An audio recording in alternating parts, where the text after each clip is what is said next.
Hey guys, I'm Alex from Sanzu Fabrications. In this video, I'm going to show you how I made these gloves for my Marth Cosplay series.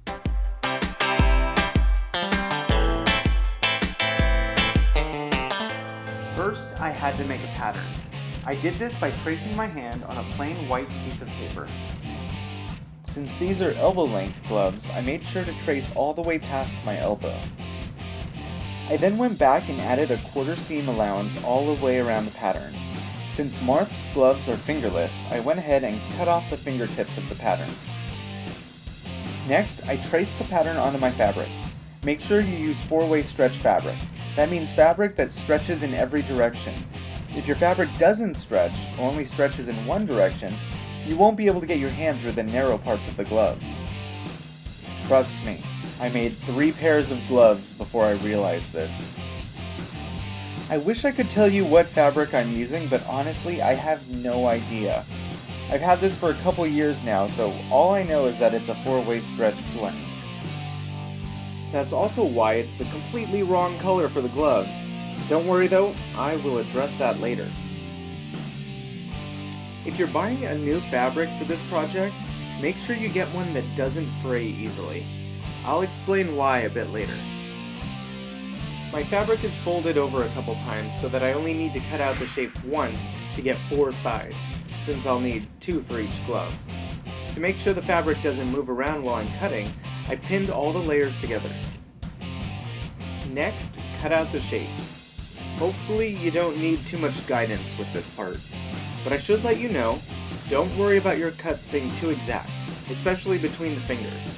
Once everything is sewn together, it will look much cleaner.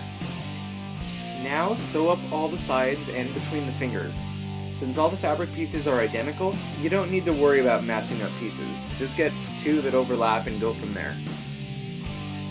Remember how I told you to get fabric that resists fraying? Well, that's because we're gonna do something naughty. You heard me right. So if there are any children present, send them away. Are you good and ready? We are now not going to hem any of the openings. I know, sheer madness. The issue with hemming the openings is that they won't be able to stretch.